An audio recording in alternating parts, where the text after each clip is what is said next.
Vamos a orar, hermanos. Padre del cielo, damos las gracias por poder tener este tiempo para nuestro Dios, nuestro Padre que está en los cielos.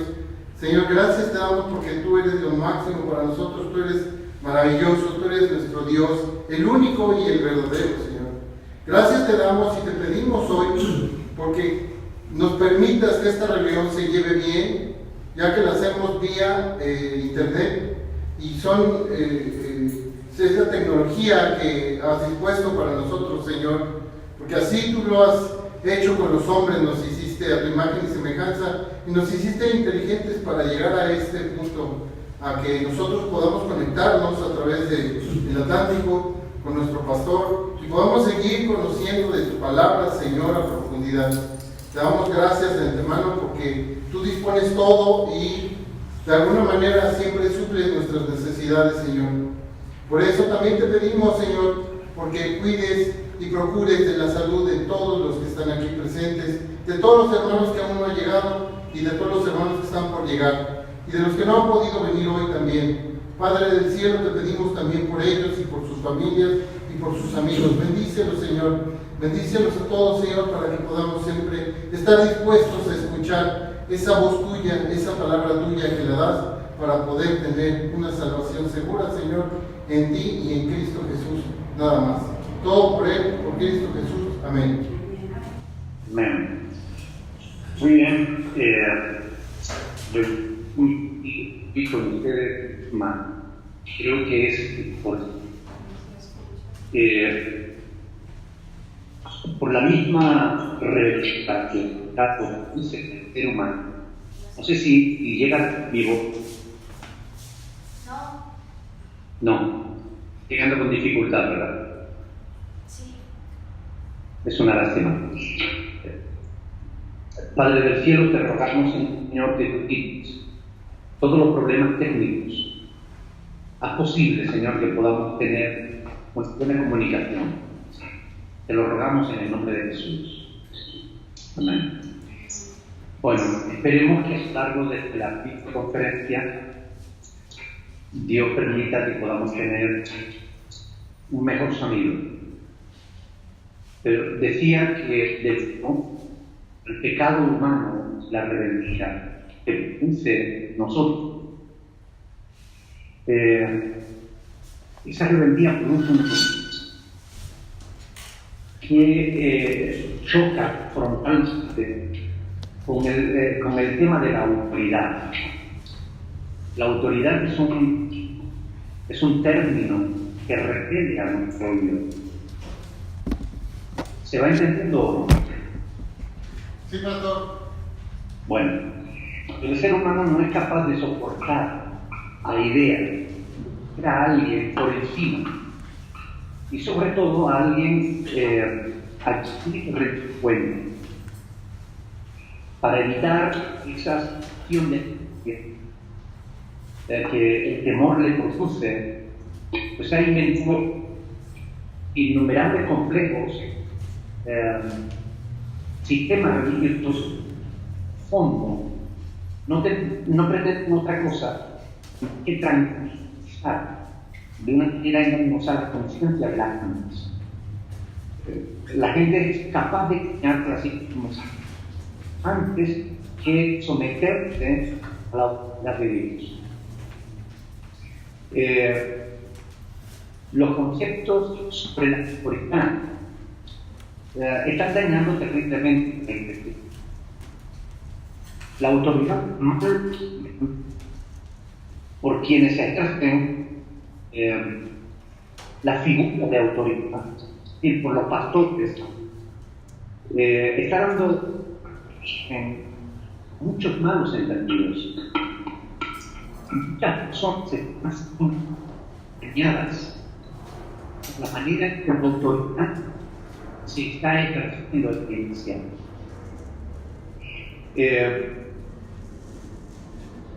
Mucha gente entiende la autoridad como el derecho a mandar, el derecho a forzar a los demás que obedezcan.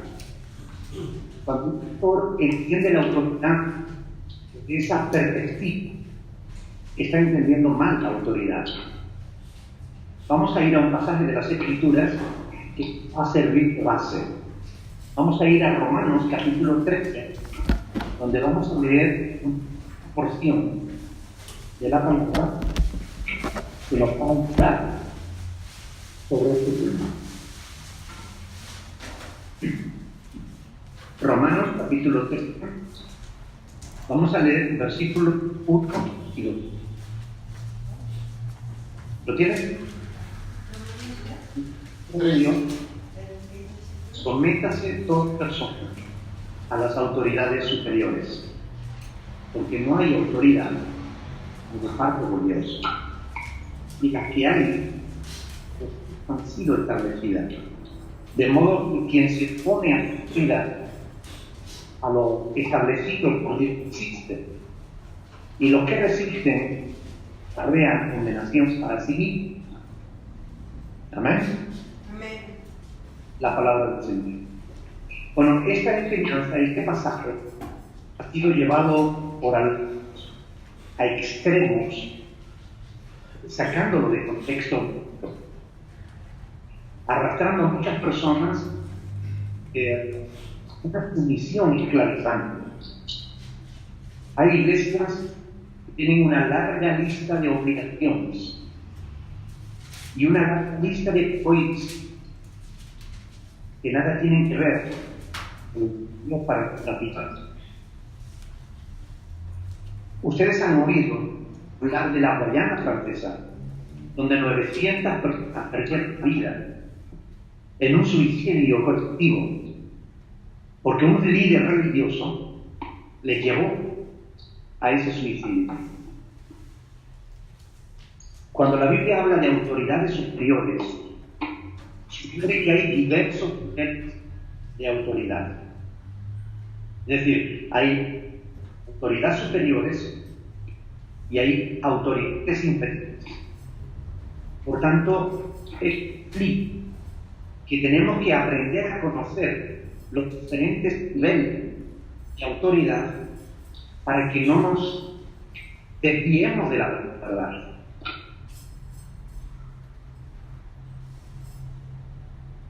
Por ejemplo, cuando los apóstoles fueron llevados ante el concilio, recuerdo el concilio es el gobierno del pueblo judío, el sumo sacerdote y los 70 ancianos eran líderes religiosos, pero también eran líderes gobernantes del pueblo.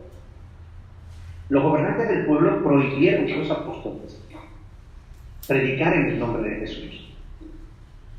Y ellos, en Hechos capítulo 5, versículo 29, dijeron que era necesario obedecer a Dios antes que a los hombres. Porque les preguntaron, pero ¿no mandaban estrictamente a que no enseñaseis en el nombre de Jesús? Y ahora habéis llenado la fiesta de esa doctrina. Y los apóstoles dijeron, bueno, es necesario obedecer a Dios antes que a los hombres. En esa respuesta de los apóstoles, estaban ellos entendiendo que hay diferentes niveles de autoridad. Es decir, ellos reconocían la autoridad del Sanedrín, pero reconocían que por encima del gobierno del Sanedrín había una autoridad mayor que era la autoridad de Dios. Bueno, de eso es de lo que quiero hablarles en este día, ¿no? De los diferentes niveles de autoridad. Hay varios niveles de autoridad que se nos muestran claramente en la Escritura. La Biblia nos dice, nos enseña que el nivel de autoridad máxima, la autoridad soberana, solo la ostenta Dios. Es una lástima que yo he visto a pastores decir que ellos son la autoridad máxima en la iglesia. Eso es incorrecto. Nadie tiene autoridad máxima, ni en la iglesia, ni en los gobiernos, ni en ningún lado. Autoridad máxima solo la tiene Dios es el único soberano. Él es el único que puede decir lo que quiera y hacer que eso se cumpla. Él es el único que es todopoderoso. La Biblia dice que Él habló y fue hecho. Él dijo, háganse los cielos y los cielos se hicieron. Él creó para que ahora vemos con solo el poder de su palabra. Por eso ese nivel de autoridad nadie lo tiene, sino solo única y exclusivamente la divinidad. Dios Padre, Dios Hijo y Dios Espíritu Santo participan de la misma naturaleza divina y solo ellos tienen autoridad sobre. Por ejemplo, de Jesús se dice, porque en Él fueron creadas todas las cosas, las que hay en los cielos, las que hay en la tierra, visibles y invisibles, sean tronos, sean dominios, sean principados, sean potestades. Todo fue hecho, todo fue creado por medio de Él y a Él. Así pues, la autoridad soberana en el cielo, la tierra, la iglesia y en el mundo, solo la tiene Dios. Y eso es muy importante que lo entendamos. Porque si yo sé que la autoridad soberana solo la tiene Dios, ningún hombre tiene autoridad para contradecir a Dios. Si Dios dice una cosa y cualquier persona te dice que hagas otra diferente, tu deber, tu obligación es someterte a Dios antes que a cualquier otra persona, como hicieron los apóstoles antes de Jerusalén. El término anticristo, la Biblia nos habla del anticristo, un personaje que va a ver al final de los tiempos, que va a personificar toda la maldad del mundo. Esa palabra anticristo no significa solamente el que lucha contra Cristo. Significa también el que se pone de que, de tal modo que cuando una persona pretende tener autoridad de Dios, se está poniendo en el lugar de Cristo y está demostrando que el espíritu que le inspira no es el de Cristo, sino el del anticristo. Yo quiero que ustedes entiendan bien esto, porque la autoridad máxima en la iglesia, solo, única y exclusivamente, la tiene Dios. Por tanto, el Señor Jesús nos dijo, mirad que nadie os engañe, porque vendrán muchos en mi nombre diciendo yo soy el Cristo, y a muchos engañarán. Si alguno dice, pues está aquí o está allí, no lo creáis. Cristo es uno. Él es el único que tiene poder, autoridad soberana. Recuerda, primer nivel de autoridad es la autoridad soberana. La autoridad soberana es incuestionable. Significa que no se debe discutir, porque estaríamos discutiendo contra el Creador. ¿Y quién le puede decir a Dios qué haces o qué dices? Si Dios lo dice, eso va a ser, nos guste o no nos guste. Porque Él es el creador, porque Él es Dios, nosotros lo dice el Salmo 100. Nosotros somos ovejas de su prado, pero Él es el Dios. Él nos hizo, nosotros, no nosotros, a nosotros. Por tanto, autoridad soberana es el primer nivel de autoridad. Autoridad soberana. Y solo Dios oculta ese nivel de autoridad. Cuando alguien diga, la máxima autoridad aquí soy yo, díganle, no, la máxima autoridad es Dios. Ya sea un pastor, ya sea presidente de gobierno, un juez, o sea quien sea, la máxima autoridad, siempre y en todo lugar, es Dios. Porque todos, guste o no nos guste, tanto de temprano, vamos a tener que estar delante de Dios y vamos a tener que rendir cuentas delante de Él. Por tanto, reconozcamos la autoridad soberana de Dios. Reconozcamos que Él sabe más que nosotros. Reconozcamos que Él es bueno, que no hay nada que Él nos diga que sea perjudicial para nosotros. Por tanto, aceptemos autoridad de nuestra vida. Sometámonos voluntariamente a la autoridad soberana de Dios. Hagamos su voluntad, porque su voluntad es buena para nosotros. El segundo nivel de autoridad es el de la autoridad veraz. Veraz significa que es verdad. Y en ese sentido, ese nivel de autoridad, el nivel de autoridad de la verdad, es el de las Sagradas Escrituras. La palabra de Dios tiene autoridad porque es verdad, porque es palabra de Dios.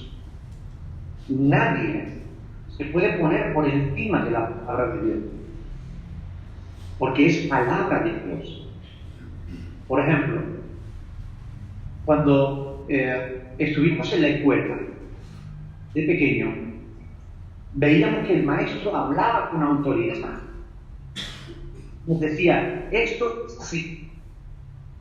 Esto no se puede, no se debe. 2 más 2 son 4, punto. Es una afirmación. La matemática, ¿verdad? ¿Y qué es matemática? Es algo inventado por el hombre. Y cuánto más será verdad lo que Dios dice que es verdad.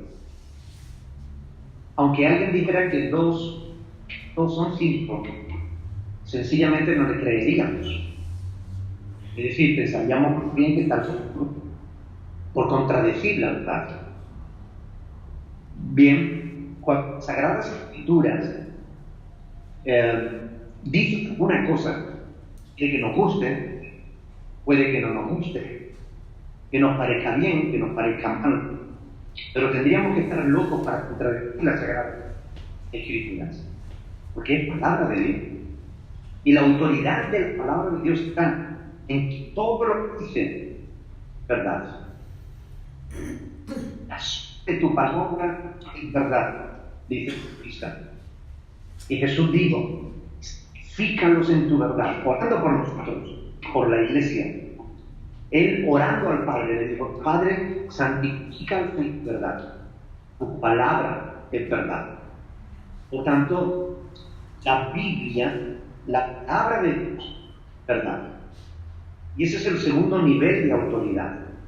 Nadie sino Dios tiene autoridad encima de la Escritura.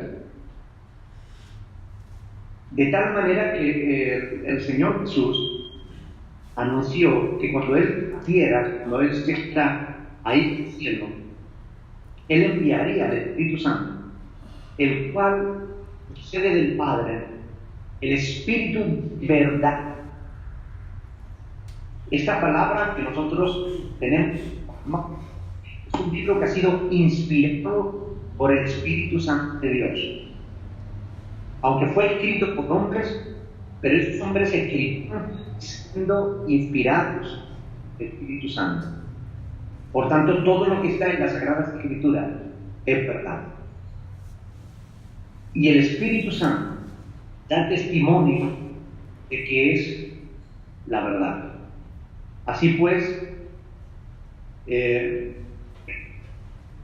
es el segundo nivel de autoridad. Hay un pasaje en 2 de Pedro, capítulo 1, versículo del 19 al 21, en el que se dice que tenemos también la palabra profética segura.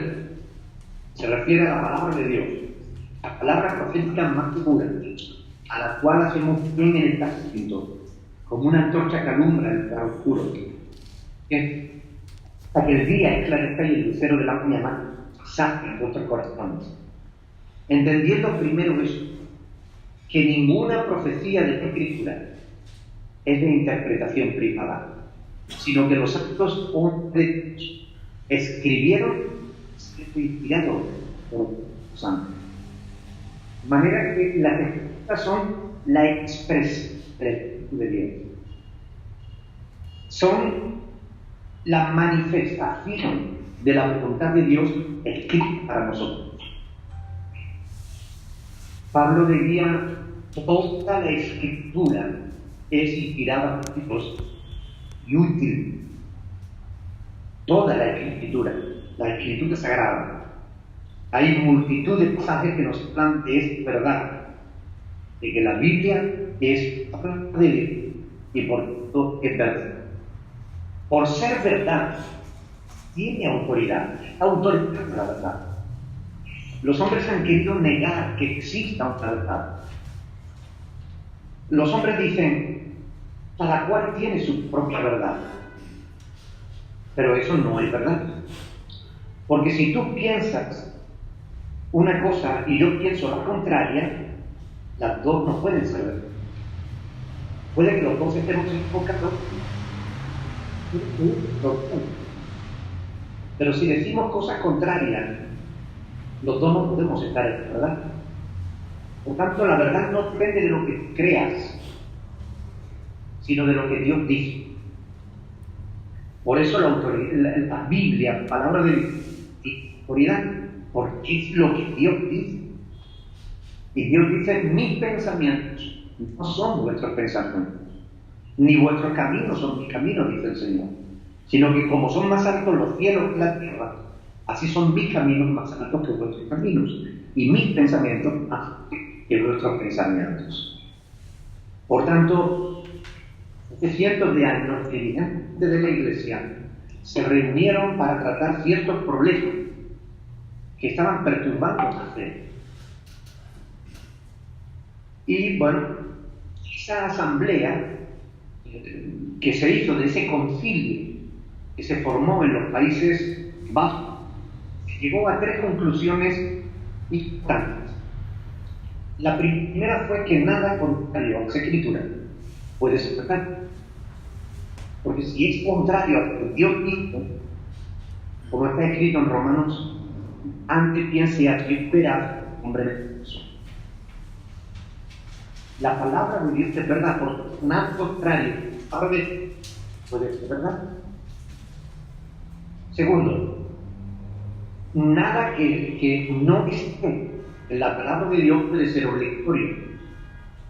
Si no está en la palabra de Dios, no es un mandamiento de Dios. Por tanto, no puede ser obligatorio. Obligatorios son los mandamientos de Dios. Y tercero, cada creyente es responsable de lo que cree, porque tiene al Espíritu Santo y tiene la palabra de Dios, tiene las Escrituras. Por tanto, nosotros sabemos cuál es la verdad. La palabra de Dios es verdad. Y la Biblia nos da testimonio de que los hermanos que habitaban la iglesia de Berea, ciudad de Berea, eran mejores creyentes que los que estaban en la ciudad de Tesalónica, porque cada día escudriñaban las Escrituras para ver si lo que les enseñaban era correcto. Quiere decir que ellos, para asegurarse de si lo que les estaban predicando los apóstoles era verdad o no, lo que hacían era ver si cumplía o no la palabra de Dios. Si lo que un predicador dice va de acuerdo a lo que está escrito, es verdad. Pero si un predicador dice algo contrario a las Escrituras, no puede ser verdad, porque Dios no miente. Si hay una confrontación entre la palabra de Dios y la palabra de alguien, es quien miente. Por tanto, la palabra de Dios es el segundo nivel de autoridad.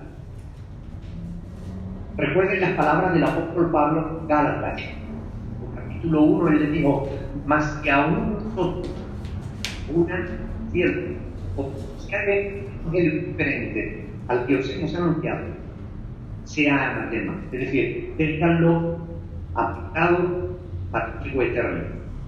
Es decir, es muy importante entender esto. Autoridad máxima, Dios. Es el único que ostenta la autoridad soberana. Segundo nivel de autoridad, la palabra de Dios. La autoridad de la verdad. Nadie tiene igual autoridad que la Torah. Nadie. Dios lo quiso así. Nadie tiene mayor ni la autoridad que solo Dios. Por eso es tan importante el mandamiento que Dios le dio al pueblo judío. Le dijo: nunca se apartará el libro de la ley, sino que de día y de noche meditarás en él, para que guardes y hagas conforme a lo que Él es escrito. La palabra de Dios, todo creyente debería conocer las Sagradas Escrituras. Todo cristiano debería conocer este maravilloso libro, es la palabra de Dios. Por tanto, la Biblia es la autoridad veraz y creyente está obligado a hacer lo que la palabra de Dios dice que debamos hacer, entendiendo que la Escritura debe ser interpretada a la luz de su propio contexto. No vale tomar un texto fuera de contexto como pretexto. Hay que saber interpretar la Escritura y para lo cual hay que estudiar.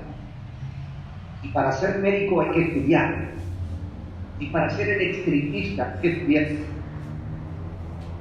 Y para coser unos zapatos hay que estudiar. Para conocer las Escrituras también debemos estudiar. Ya hemos hablado de dos niveles de autoridad. Ahora vamos al tercer nivel de autoridad. Hemos hablado del máximo nivel de autoridad, que es la autoridad soberana de Dios. Hemos hablado del segundo nivel de autoridad, que es el nivel de autoridad veraz, la autoridad de la verdad, la autoridad de las Sagradas Escrituras. Ahora vamos a hablar del tercer nivel de autoridad, que es la conciencia. Tu conciencia es también tu autoridad. Nuestra conciencia, evidentemente, debe someterse a la palabra de Dios, como la palabra de Dios, por ser de Dios, está sometida a Dios. Siempre que tu conciencia tenga un conflicto con la palabra de Dios, somete a la palabra de Dios. Porque tu conciencia ha podido ser mal educada o manipulada. Pero la conciencia tiene su nivel de autoridad también en todo aquello que no es claramente expresado en las Escrituras. Por ejemplo, hay asuntos de los que la Biblia no habla. En esos asuntos que no están claramente explicados en la Biblia, cada uno esté seguro en su propia conciencia. Obedezcamos a nuestra conciencia. Pero en aquello que está claro en la palabra de Dios, sometemos a la palabra de Dios. Ahora, vamos a hacer un pasaje que me gustaría que lo leer. Romanos capítulo 2, versículos del 12 al 16. Romanos 2, 12 al 16.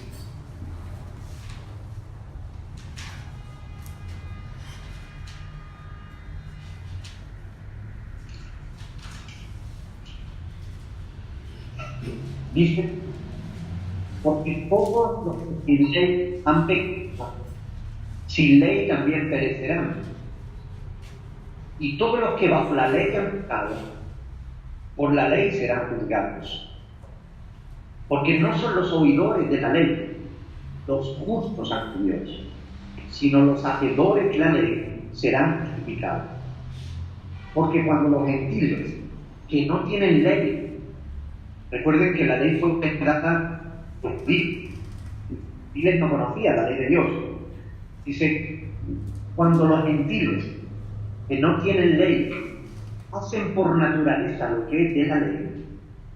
Estos, aunque no tengan ley, son ley para sí mismos, mostrando la obra de la ley, escuchen bien, escrita en sus corazones, dando testimonio de su conciencia y acusándoles, defendiéndoles sus razonamientos en el día en que darán por Jesús los secretos de los hombres, conforme a mi evangelio, dice. Por tanto, hay cosa de que la ciencia es la de Dios escrita en nuestros corazones. ¿Qué significa eso? Significa que, aún antes de conocer las Sagradas Escrituras, cuando íbamos a hacer alguna cosa, ya en nuestro interior sabíamos si era bueno o era malo. ¿Recuerdan cuando niños iban a hacer alguna cosa y les entraba un hormigueo dentro porque no debías hacerla? Esa sensación interna, esa señal de alarma que te estaba diciendo no lo hagas, no es correcto, era la ley de Dios escrita en nuestros corazones.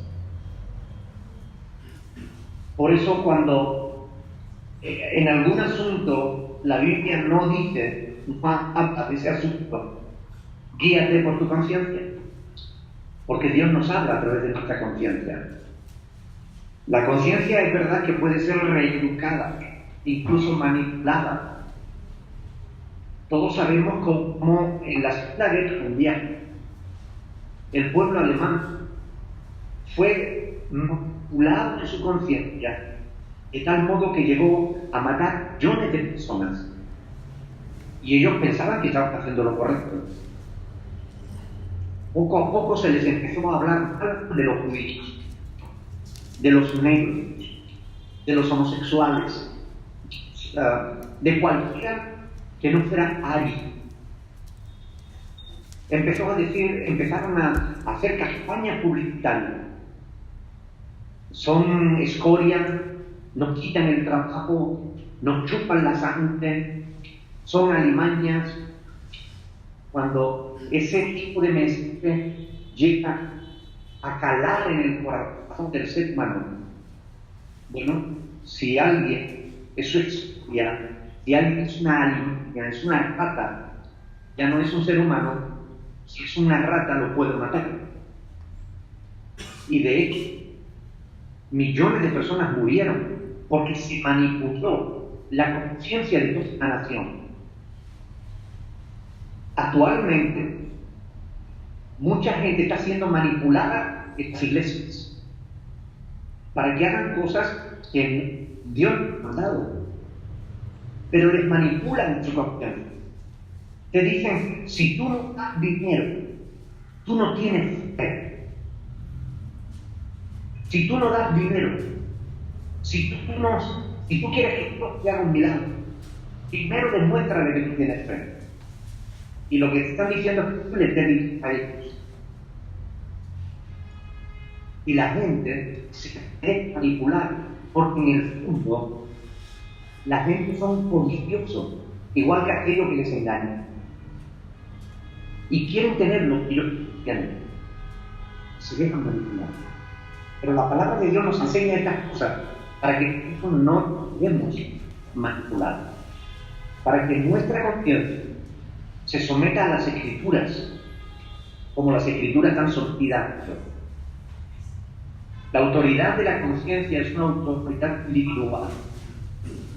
Hay personas que no les gusta la carne,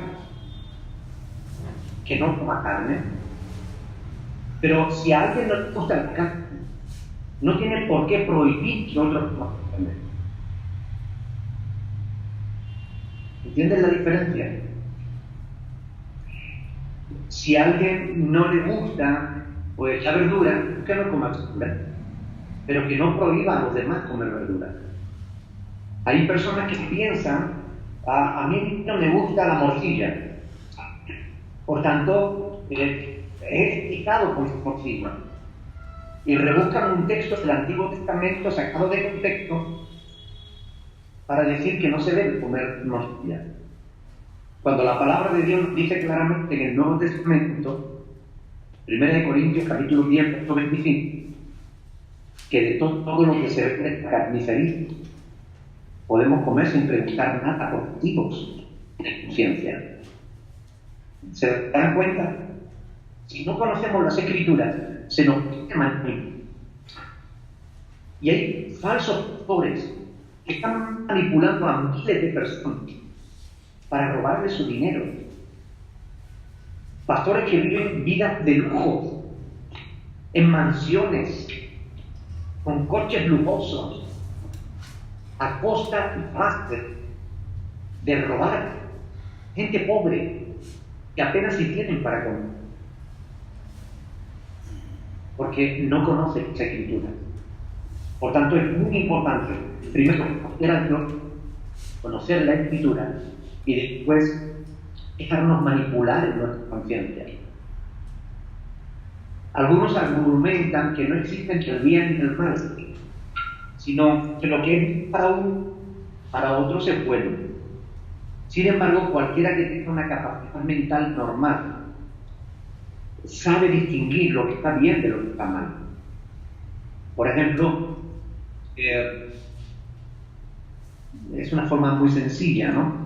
Todos sabemos lo que no queremos que la gente haga con nosotros, o todos sabemos lo que quisiéramos que hiciera con nosotros.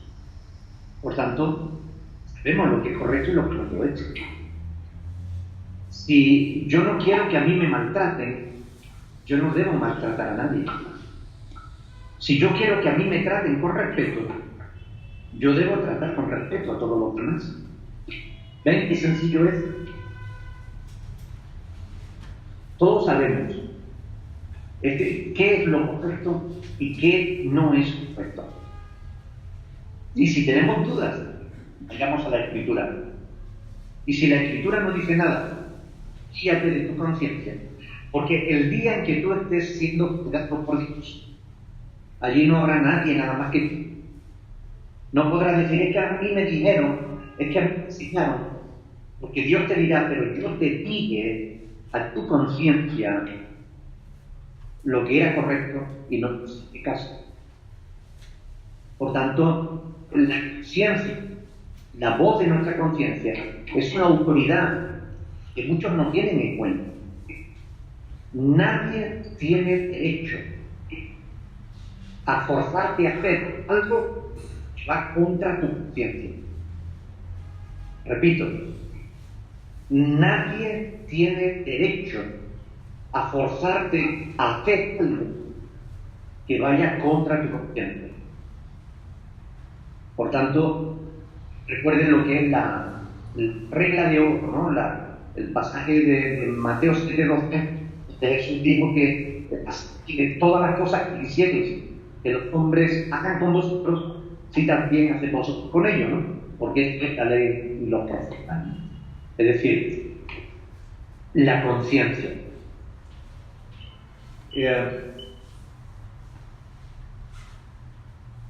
Ese es el tercer nivel de autoridad.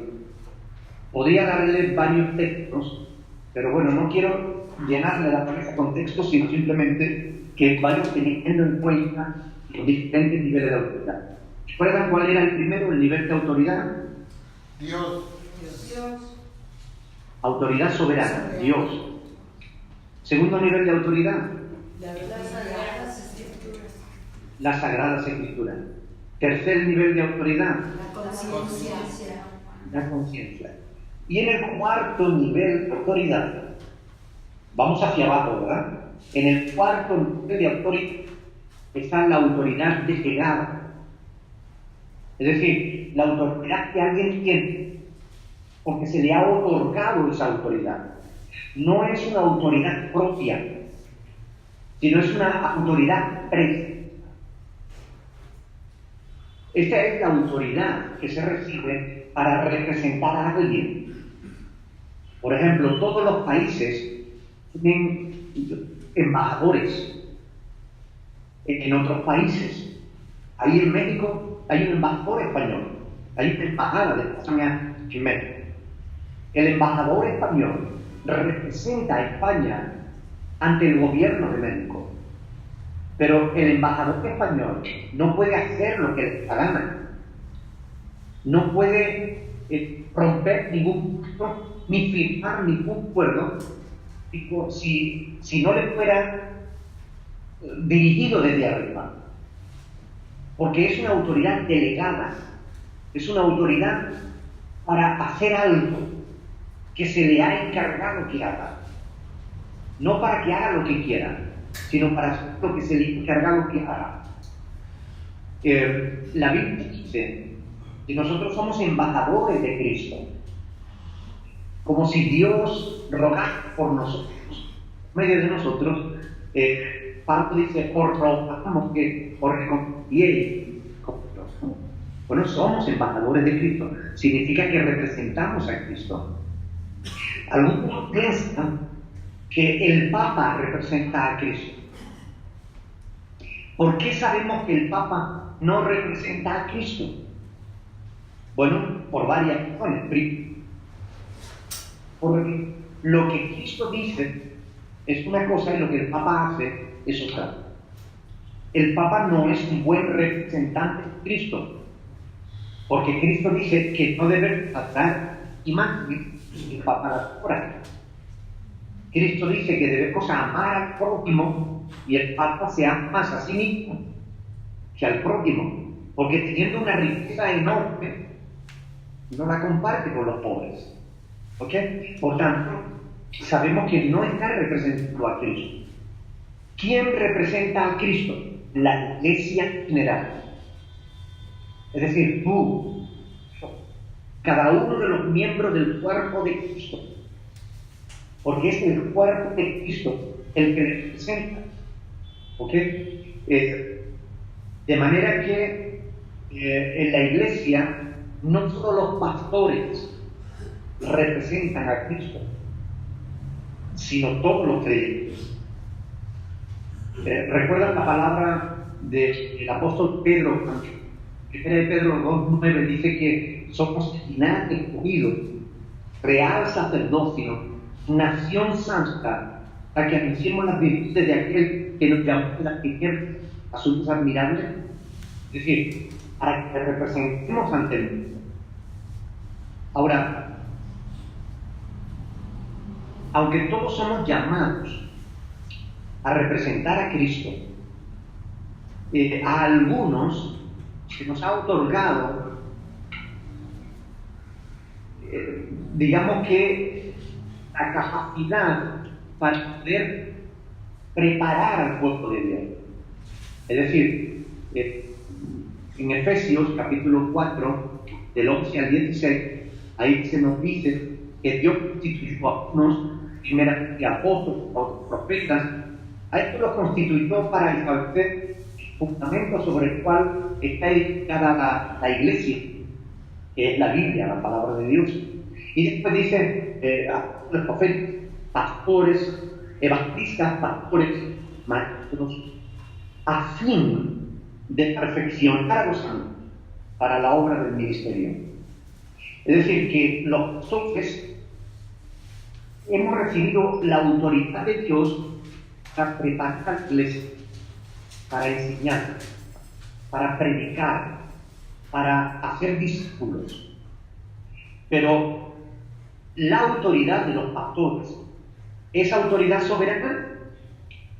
No. No. ¿Es la autoridad de un pastor, es la autoridad veraz? No. Yo no puedo decir aquí, mi palabra es como la palabra de Dios. No puedo decir eso, porque no sería verdad. Es decir, yo puedo decirte, por ser pastor, puedo decirte que renuncies a algo que tu conciencia te dice que no debes renunciar. No. Yo no tengo mayor autoridad que tu conciencia. Por tanto, yo tengo autoridad, pero es una autoridad delegada por Dios. ¿Para qué? Y la debo ejercer tal y como me dice la palabra de Dios en las Escrituras. Ahora bien, Dios quiere que la iglesia reconozca a sus pastores. Por eso dice, obedecer a vuestros pastores, sujetados a ellos, que ellos ven por vuestras almas como quienes han de dar cuenta. ¿Ok?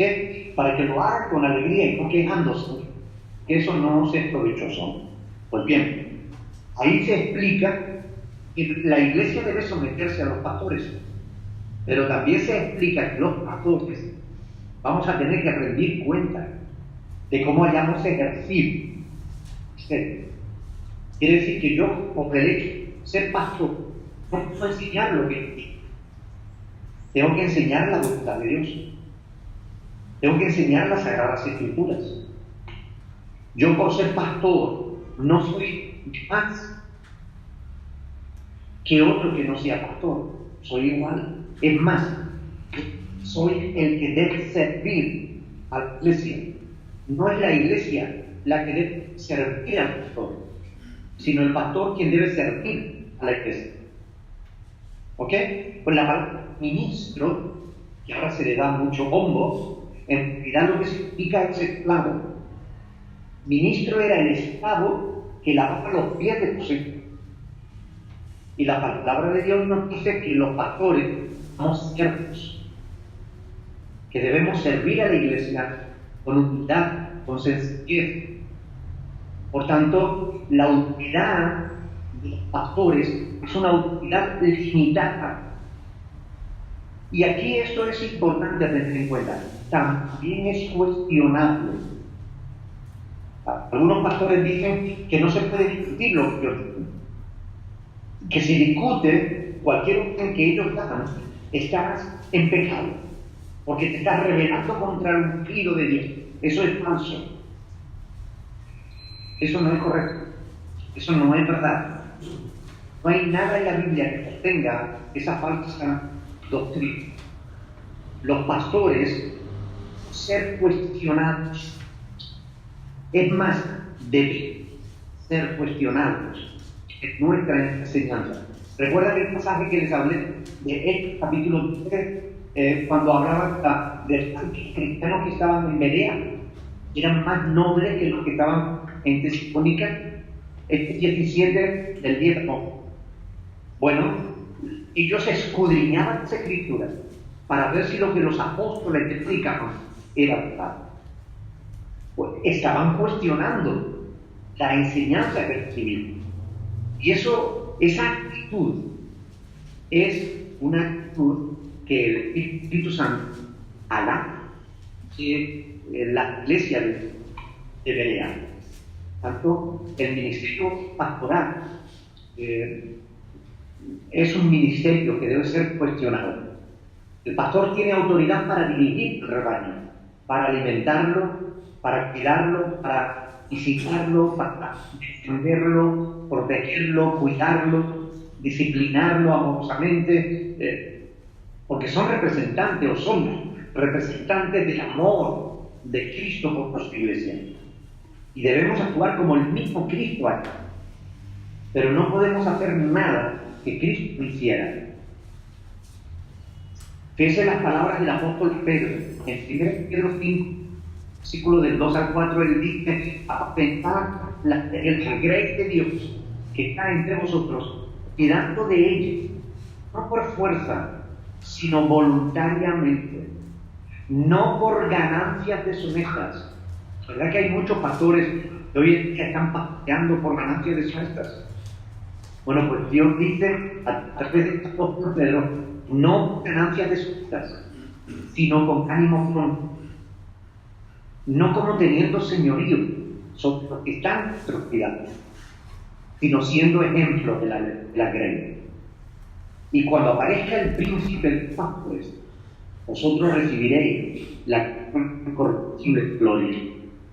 Así pues, la autoridad delegada de Dios debe representar a Dios firmemente, tal como Dios es realmente. La Biblia dice que toda autoridad humana debe reconocer a su vez que está también bajo autoridad. Es decir, Eclesiastés dice, sobre el alto vigila otro más alto, y sobre ese hay otro más alto que él. Es decir, la autoridad humana es una autoridad delegada, pero es una autoridad supervisada. Los pastores vamos a tener que dar cuenta delante de Dios de cómo hemos desarrollado nuestra autoridad. Por tanto, bajo la autoridad soberana de Dios, todos somos iguales. No hay judío ni griego, ni varón ni mujer, no hay esclavo ni libre, porque todos somos uno en Cristo Jesús, como dice Pablo en Gálatas 3:20. La dignidad humana está por encima de los cargos que se ostenten. No hay unos que valgan más que otros. Todos tenemos el mismo valor, seas pastor o seas parte de la iglesia, o el que no puede hacer nada porque no puedes. No pasa nada, tienes el mismo valor ante los ojos de Dios. Por tanto, en la Biblia tenemos exhortaciones a orar por los que están en autoridad, o por las autoridades, ¿recuerdan? Por los que están en ciencia, para que vivamos quietas y reposadamente. Es evidente que para Pablo era importante eso, que orásemos por los que están en eminencia, en autoridad. También es importante que entendamos que la sumisión que tenemos al pastor es una sumisión en tanto que cuando el pastor a su vez esté sumiso a Dios, a la Escritura. Si el pastor no se sujeta a Dios, si el pastor no se sujeta a la palabra de Dios, no te sujetes a ese pastor. ¿Por qué? Es muy importante entender eso, porque tenemos que someternos a las autoridades superiores, pero solo en aquello en que no contradigan a Dios. Si alguna autoridad, sea religiosa o sea gubernamental, contradice a Dios, debemos someternos. No estamos obligados a hacerlo. ¿Ok? Ese es el cuarto nivel de autoridad. Después, el quinto nivel de autoridad. Este es el nivel de autoridad funcional. La autoridad funcional es la autoridad que tiene uno en función de sus capacidades. Es decir, el que sabe de electricidad es el que tiene que tocar los plomos, no el que sabe de pintura. No sé si en México pasará igual, pero aquí se dice que ¿cómo se decía? Hay un refrán que dice que, bueno, que todo el mundo sabe de todo, ¿no? En realidad, si hay que hacer un trabajo de electricidad, si tenemos un electricista y hay alguien que quiere decir, bueno, pues vamos a poner un cable de aquí para allá, y el electricista dice, eso así no puede ser, tiene que hacerse de esta manera. ¿A quién le tenemos que hacer caso? Aquel que tiene la capacidad, aquel que ejerce su función, ¿verdad? Por ejemplo, hay gente que nace con talentos. Hay gente que sirve para pintar, por ejemplo. Hay gente que sirve para cantar, habilidades, dones, talentos.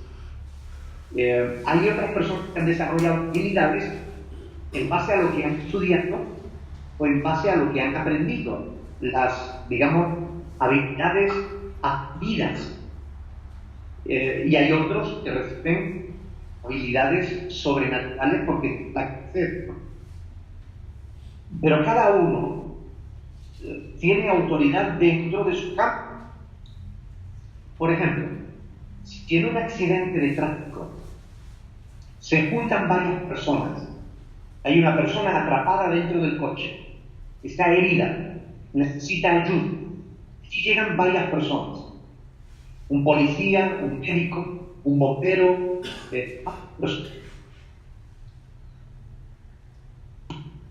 ¿quién tiene que ponerse a dirigir el tráfico? ¿Médico, bombero o el policía?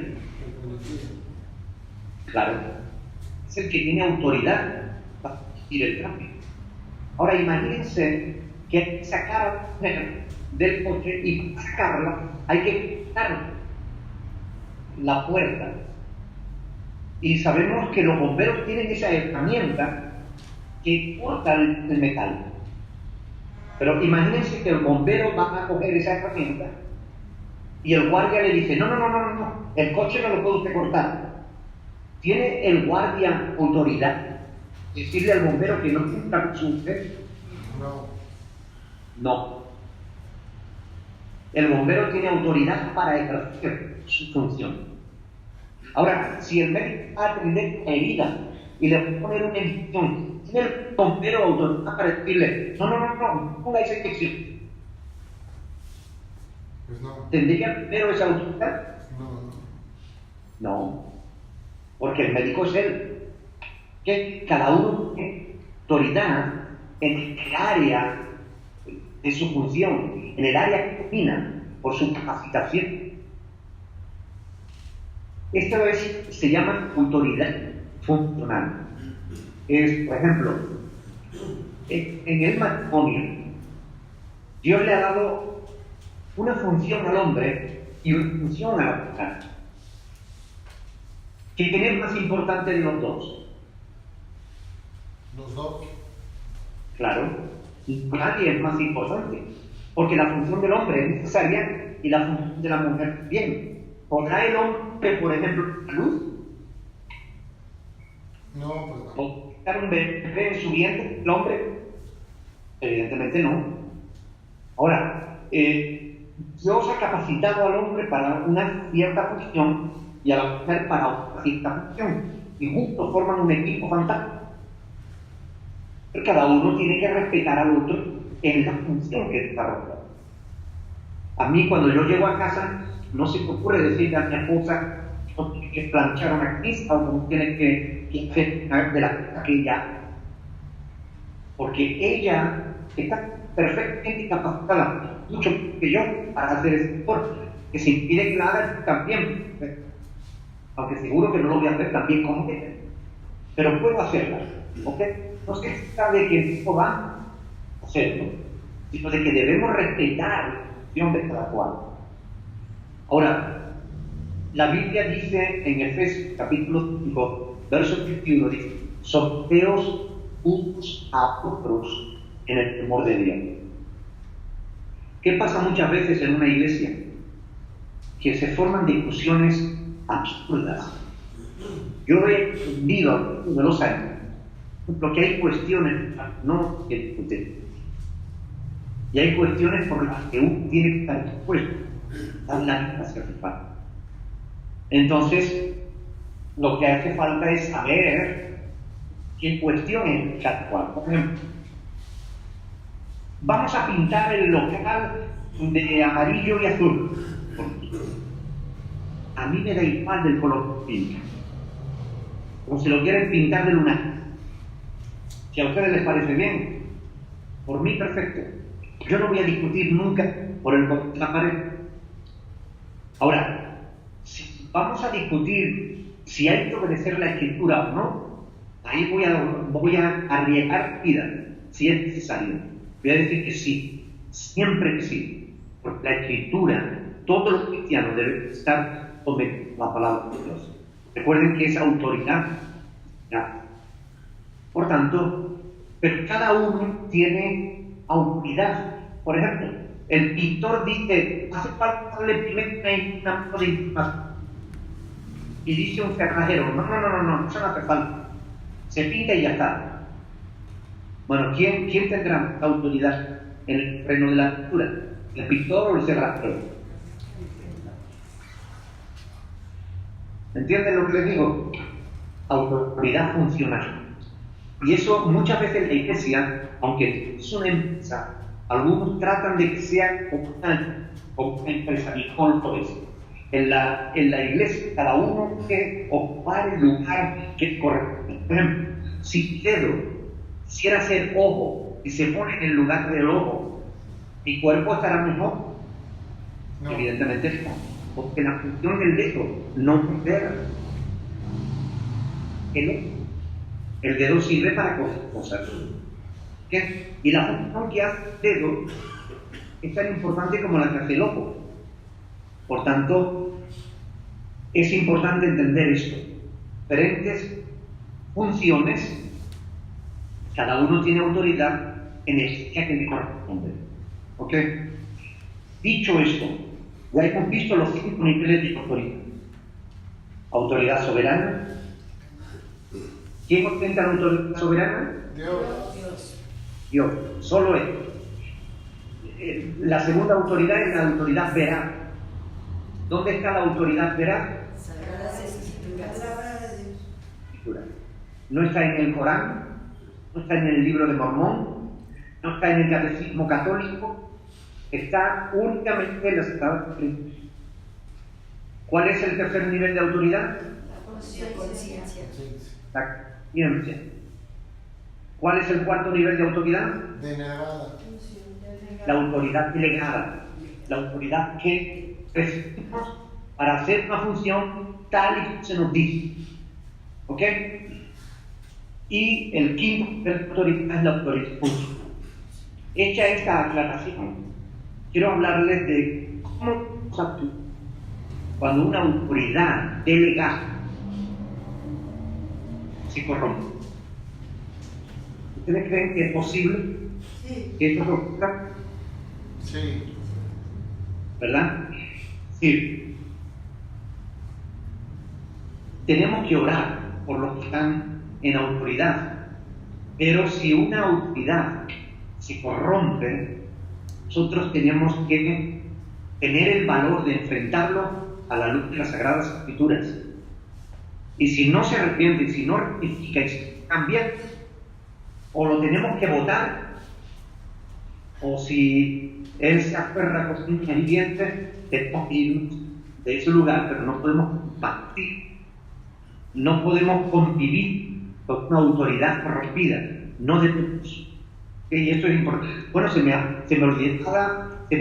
olvidaba otro nivel de autoridad más, es el nivel de la tradición o de la costumbre. Recuerdan que hay cosas que ¿por qué hacen esto? Porque siempre se ha hecho así. ¿Ok? La autoridad de la costumbre, la autoridad de la tradición. Tienen mucho cuidado porque unas tradiciones que se practican no son conforme a la voluntad de Dios. Cuando yo me convertí, puesto que yo soy andaluz, yo nací en el sur de España, en Andalucía, y tierra es una tierra muy idólatra. De manera que cuando yo me convertí a Cristo, yo tuve que renunciar a parte de mi cultura, a parte de mis tradiciones. En mi tierra, de Semana Santa, sacan imágenes a las calles y se vive de una manera muy intensa. Se cantan canciones a los hijos, flamenco, y te ponen los pelos de punta y tal. Toda esa parte de mis tradiciones, yo tuve que renunciar a ellas, porque hay una superior que dice que no debo hacer eso. Entonces, para someternos a la autoridad de Dios, a veces tenemos que enfrentar las autoridades de tradiciones y de las costumbres. En Marcos capítulo 7, del 1 al 9, el Señor Jesús se enfrentó a los gobernantes de su pueblo, a los poderes de su pueblo, que por sus tradiciones estaban incumpliendo los mandamientos de Dios. Así que, dicho esto, bueno, yo no sé si tengan algún tipo de pregunta. Me gustaría que pudiésemos dialogar un momento antes de que pasemos a otra cosa. Así que si alguien tiene alguna duda, a mí me gustaría que puedan preguntar. fin de que comprendamos profundamente este tema, porque es muy importante. ¿Alguien tiene alguna pregunta? ¿Alguna pregunta, alguna duda que tengan? ¿Alguna pregunta, dudas? ¿No, por allá, hermanos? Sí, se entendió bien. Digo, con todo y que está medio trabadito, ¿no? Pero sí. Hermana, Bueno, ¿alguna? ahorita estoy escuchando, pues.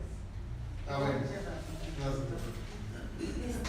Yo nada más el sexto punto de autoridad de la costumbre. No es autoridad. Sí, porque las costumbres y las tradiciones ejercen autoridad. Muchas veces se sienten mal si por algún motivo no siguen la costumbre. Por ejemplo, estamos en octubre y ahora se celebra la festividad de Halloween. Por ponerte un ejemplo, nosotros los hispanos no tenemos esa costumbre, pero en Estados Unidos los ingleses que vinieron de Estados Unidos contaminaron a ese país con esa tradición, de tal manera que si tú le dices a un americano que no debe celebrar Halloween, se siente mal, se siente incómodo, porque forma parte de su tradición.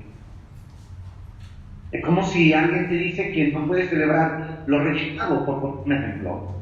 Entonces, bueno, pues, sí, ¿cómo?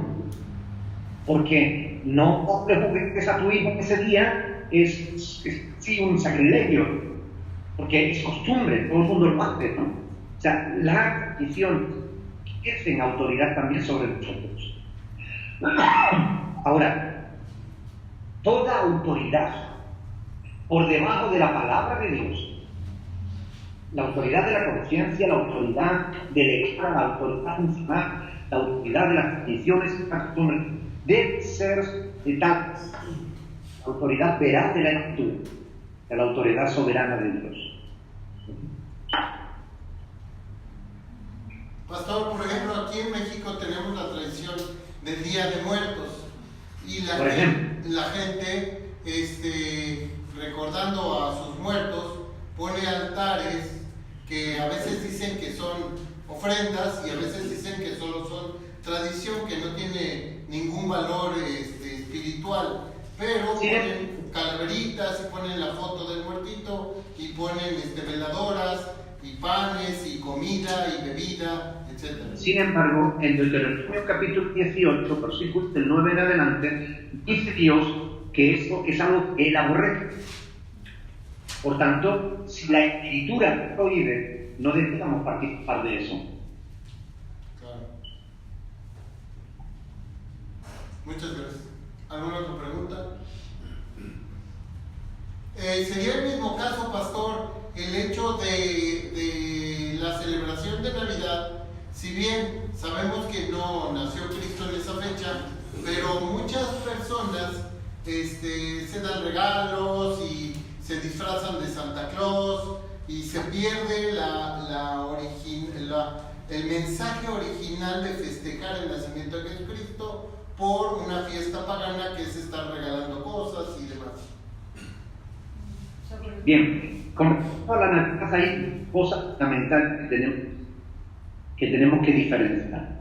Por un lado, la festividad de la Navidad es bueno celebrarla, porque la vemos en la Biblia. Hay gente que dice, no, en la fiesta no aparece la Navidad. Bueno, son gente que no ha leído el Evangelio de Lucas, capítulo 2, del 8 al 20. Ahí tenemos la Navidad. Es decir, ahí tenemos a los pastores celebrando el nacimiento de Cristo. Ahí vemos a los ángeles del cielo celebrando el nacimiento de Cristo. Y se nos dice que Dios recibe gloria y honra justamente por el sacrificio del nacimiento del Hijo de Dios. Por tanto, aquí se celebra la Navidad. Navidad significa nacimiento, el nacimiento de Jesús. Por tanto, la Navidad se celebra. Ahora, ¿qué es lo que ocurre? Pues, como con todo lo demás, el ser humano comercializa todas las cosas. Entonces, la festividad de la Navidad hoy en día se ha convertido en un mero comercio. Entonces, la gente, si no es una casa, si no estrena ropa, todo eso han sido cuestiones promovidas por los comerciantes para hacer su apóstoles y para vender. O sea, eso no es la Navidad. Papá Noel, ¿qué tiene que ver Papá Noel con la Navidad? Nada, absolutamente nada. Papá Noel ni siquiera existió. O sea, es una tradición inventada. Por tanto, eso no tiene nada que ver con la Navidad. Ahora, sí que tenemos que celebrar el sacrificio de Cristo, pero no solamente un día al año. Lo deberíamos de celebrar cada día de nuestra vida. Porque si Cristo no hubiera nacido, nosotros seguiríamos estando partidos nuestros delitos y pecados. Estaríamos condenados a una eternidad del infierno, porque tendríamos que pagar por nuestros pecados. Y Cristo vino a ocupar nuestros pecados. Por su muerte y resurrección, nosotros sabemos que también resucitaremos en el día futuro, porque hemos creído en Cristo, que su muerte fue la nuestra, que su resurrección será la nuestra. Por tanto, ¿cómo no voy a celebrar yo el nacimiento de Cristo? Con todo mi corazón, con toda mi alma. No que el 25 de diciembre no nació Cristo, sí, sí el 10. Pablo dice en Colosenses capítulo 2, versículo 16, que nadie juzgue en comida, en bebida, en día de fiesta, en luna nueva o en días de reposo. Nadie nos tiene que juzgar por cuando celebramos nosotros los días de fiesta que vamos a celebrar. Por tanto, Navidad sí, pero teniéndose de todo aquello que no tiene nada que ver con la Navidad. Mucha gente en la Navidad la aprovecha para emborracharse, para hacer cosas que no deben. No, nosotros no. Nosotros celebramos la Navidad. Gracias a Dios por haber enviado a su Hijo para que muriera en nuestro lugar. Por tanto, Navidad sí, pero conforme a la de la palabra de Dios. Gracias, pastor. Oiga, pastor, hay algunos hermanos en Cristo que dicen que el árbol de Navidad es satánico, algo así. Sí, bueno, son los paranoicos de lo pagano. Entonces, ¿desde cuándo los cristianos tenemos que vivir en base a lo que hagan o hayan dicho los otros? Nosotros tenemos que vivir en base a lo que dice la Sagrada Escritura. En una discusión una vez con alguien a través de Facebook, me decía pues que la Navidad es pagana, que el árbol es pagano, que las luces son paganos, no sé qué es pagano. Yo le dije, oye, mira, que no dejas de comer. Porque comer es pagano. Claro. Los paganos también comen. O sea, no tiene sentido. ¿Qué me importa a mí lo que hicieran los paganos? Para mí el árbol de la Navidad es simplemente un adorno.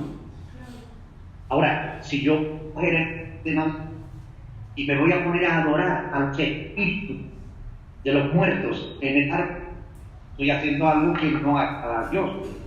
Pero yo no hago eso. Lo que hago es que pongo un arbolito, le pongo luces, adorno la casa, cantamos villancicos y alabamos a Dios. ¿Qué tiene de malo eso? ¿Estoy yo haciendo algo pagano? No. Estoy adorando a Dios. Pero era el algo que dice la Escritura. Pastor, y Semana Santa también aquí en México se celebra. Es decir, la idolatría es algo que Dios dice claramente en su palabra. Éxodo capítulo 20, versículos 4 al 6, dice: no te harás imagen ni ninguna semejanza de lo que está arriba en el cielo, ni abajo en la tierra, ni en las aguas de la tierra, ni te inclinarás a ellas, ni las honrarás, que yo soy el Señor tu Dios, y te lo juro. Tanto Dios está prohibiendo la idolatría. Y la Semana Santa pide a todo en torno a la idolatría. Ahora, los católicos dicen que estamos recordando el sacrificio de Cristo. Bien, el sacrificio de Cristo no se recuerda de esa manera. Justamente ahora vamos a celebrar la comunión. Y ese es el medio a través del cual Cristo quiso que le recordáramos su sacrificio. Jesús dijo: a haced esto en memoria de mí. Amén. No dijo que tiráramos imágenes y las sacáramos en acción y ráramos, no, porque Dios no es Dios de confusión. No dice, no hagas eso, y es bueno para decir, no. Dios nos dice que nosotros celebremos el sacrificio de Cristo tomando un trozo de pan y un poco de vino. Tanto, el pan va a representar el cuerpo de Cristo y el vino va a representar su sangre que fue derramada para la remisión de nuestros pecados. Esa es la manera correcta en la que nosotros celebramos el sacrificio de Cristo, o enseña la Sagrada Escritura. Gracias. Gracias. ¿Alguna otra pregunta, alguien? Con confianza, usted sí, ¿no? Disculpe, una pregunta. Bueno, no sé, yo pongo una veladora, le pongo a mi esposo y a mi papá. Tengo sus fotos porque mi esposo falleció en enero. No sé si, yo me pregunto, no sé si estoy haciendo mal o no. Perdona, Pedro, no he oído bien, porque has pedido. Sí, yo le repito, pastor, mi hermana nos comenta que ella de buena fe pone una veladora para su esposo y para su papá, que fallecieron, su esposo recientemente en enero y su papá ya había fallecido antes. Ella no sabe si está bien o está en contra de la palabra de Dios. Sí, es contrario a la Escritura, que el Señor dice que el culto a los muertos es algo que no debemos hacer. Solo debemos rendir culto a Dios. Y en este sentido, velar a un muerto, en el sentido de ponerle velas, de hablar con él, todo eso es algo que no debemos hacer. En principio, el muerto ya no está aquí, el muerto sigue tú. ¿Okay? Tu esposo, tu papá siguen vivos, pero ya no están aquí. Aunque tú le hablaras, ellos no se enterarían, porque ellos están muy lejos de aquí. Ellos están donde tengan que estar. Por tanto, únicamente debe confiar en el Señor en su buena fe, en su justicia y en su misericordia. Simplemente, pero no debes hablar de los muertos, es algo que te aborrece, dice la Escritura. Pastor, de hecho, bueno, hay por ahí un pasaje, no recuerdo, pero de un señor y su esclavo que él se había ido al infierno y el esclavo o servidor al cielo, y que pedía en el infierno que viniera Hablando del rico Lázaro. Sí. El rico Lázaro, en el capítulo 16, del 9 en adelante. Sí, era un mendigo que estaba mendigando en la puerta del rico. El rico, bueno, pues hacía unas fiestas, pero no atendía la necesidad del mendigo. Murieron los dos, y el mendigo fue al cielo y el rico fue al infierno. Y el rico, pues, le pedía que el mendigo fuera a visitar a los hermanos para decirle, para que no fueran a caer donde él cayó, y bueno, Dios le dijo que no le era permitido eso, ¿no? Pero ahí están hablando de gente que ya están en el lugar donde deben estar, ¿no? Uno en el cielo y otro en el infierno, ¿no? Sí, y no hay, y dice la Biblia que no hay forma de comunicarnos, ¿no? No podemos nosotros, ni ellos a nosotros, ni nosotros Donde a ellos. donde estén, allí se van a quedar por la eternidad. Y que muchas veces lo preguntamos aquí cuando estaba el pastor David, que cuando oían voces o etcétera, que creían que eran sus seres amados, pues no lo son demonios, ¿no? O simplemente la imaginación humana, porque es, el ser humano tiene un cerebro aquí dentro de este cráneo que es capaz tiene una capacidad poderosísima, que es la capacidad de la imaginación. Nosotros podemos, por su acción, imaginarnos cosas que no existen. Podemos verlas como si existieran.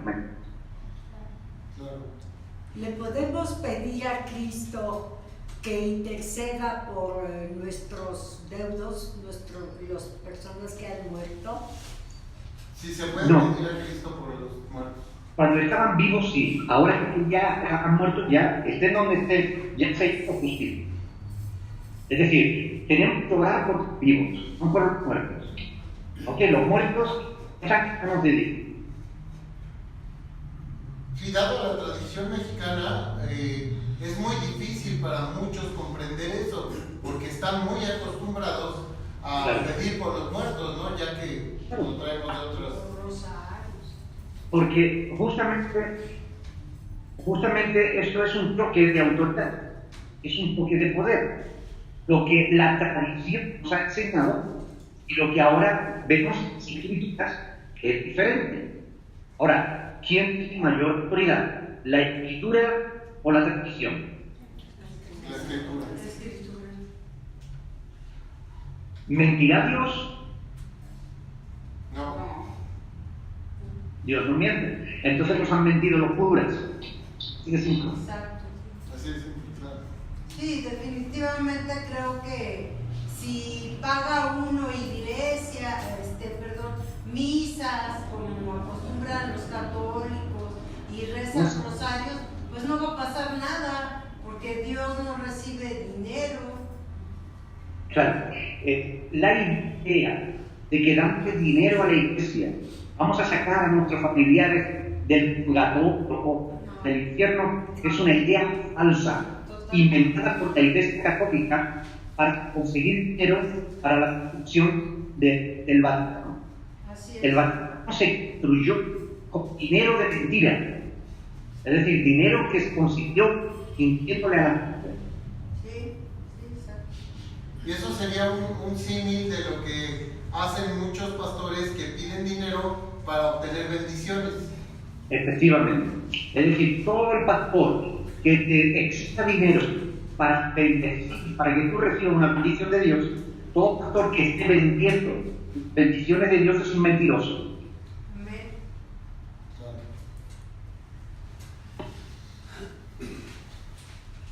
¿Alguna otra pregunta? No, pastor.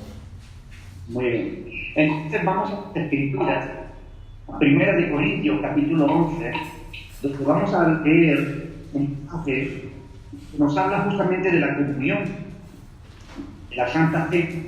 Primera de Corintios, ¿qué, perdón? Capítulo 11, a partir del versículo 20. Gracias.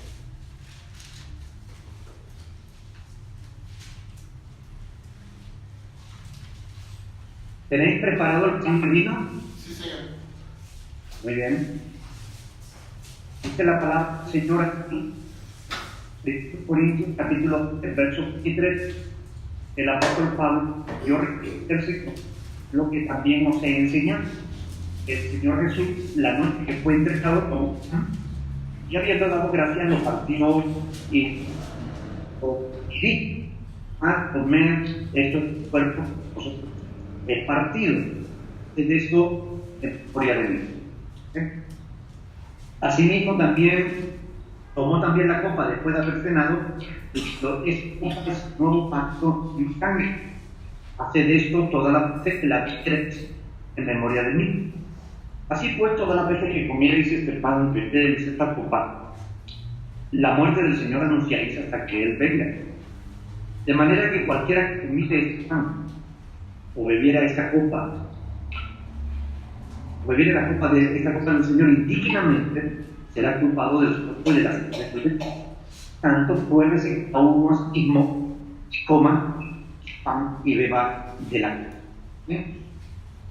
Es decir, el apóstol Pablo nos está diciendo que este acto de tomar el pan y el vino es lo que Cristo instituyó como medio para recordar su sacrificio.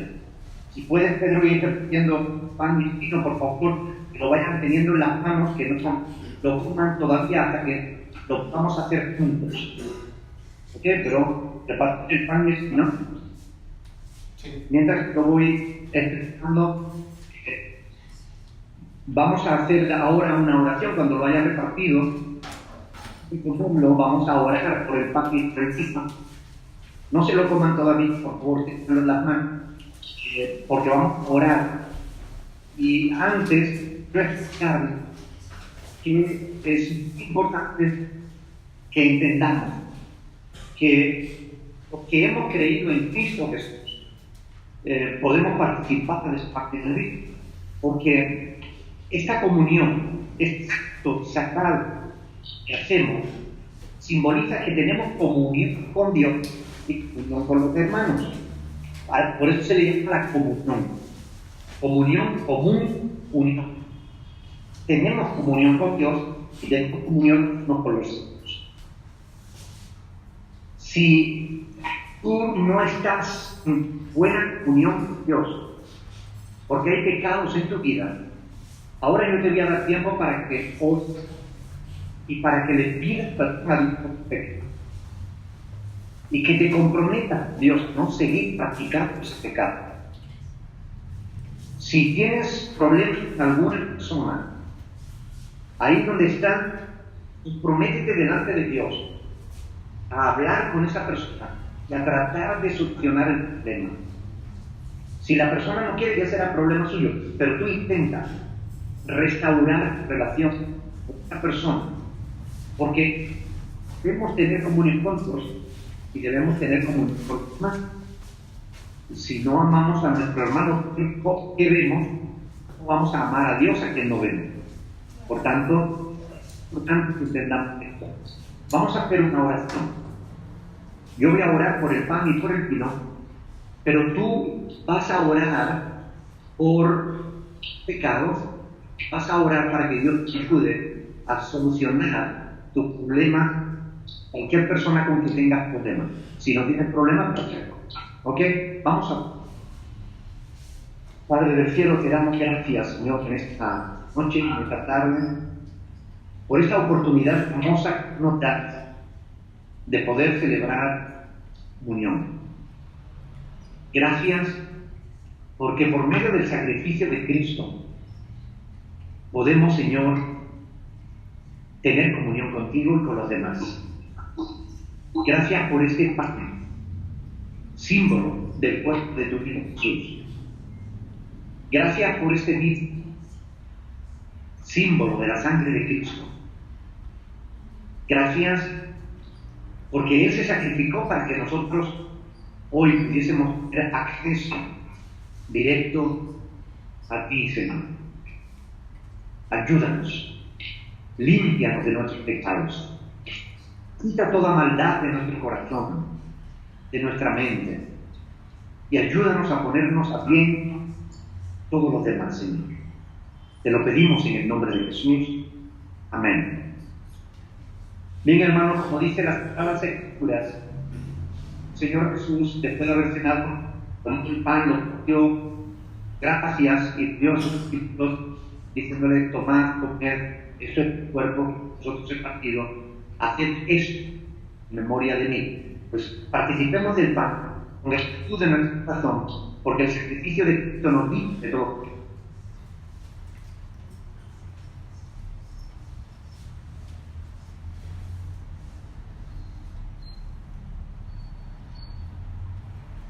Gracias, Señor. Bendito sea tu nombre. Dice la Escritura que del mismo modo, después de acabada la cena, tomó la copa y abierta su brazo, la bendijo y la dio a tus discípulos diciendo: bebed de ella todo, porque esto es mi cuerpo, que fue mi sangre, pero vosotros es derramada para la remisión de vuestros pecados. Esta es la sangre de Cristo, que fue derramada para que estemos en vida nueva. Participemos de este con lo de su sangre.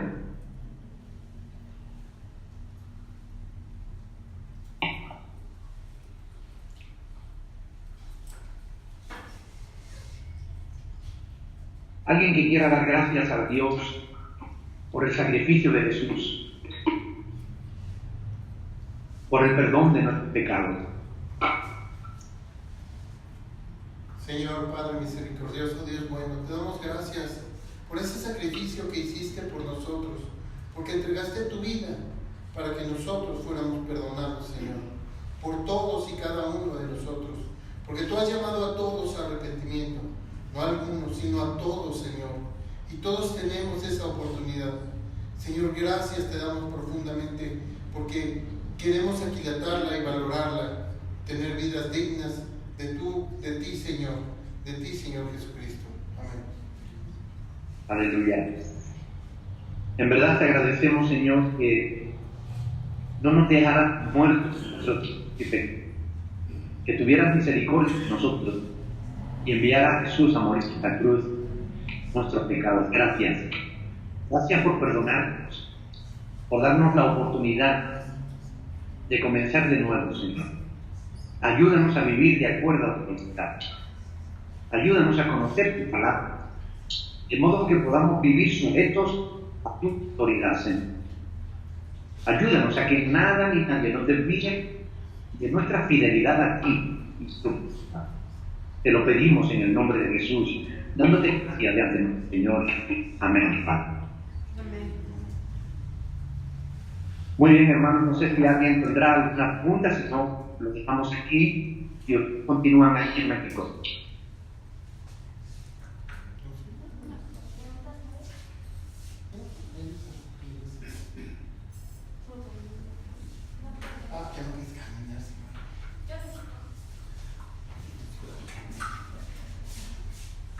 ¿Hay alguna pregunta? No. Bueno, pues entonces déjenme decirles que me alegro mucho de haber estado compartiendo este tiempo con vosotros. Espero que haya sido de bendición para vosotros, para mí lo ha sido. Y bueno, sigan adelante, sigan, anímense, seguir al Señor todo lo que ha de vuestra vida, porque no hay mejor decisión que podáis tomar, ser fieles a Dios.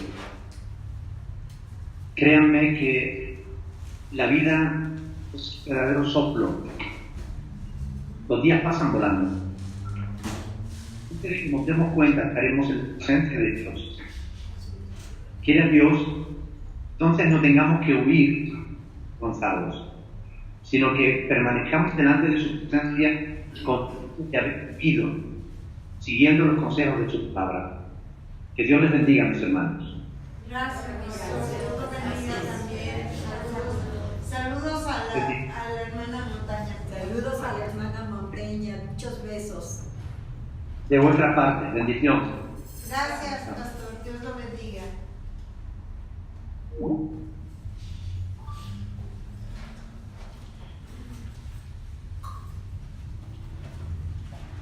Bueno, pues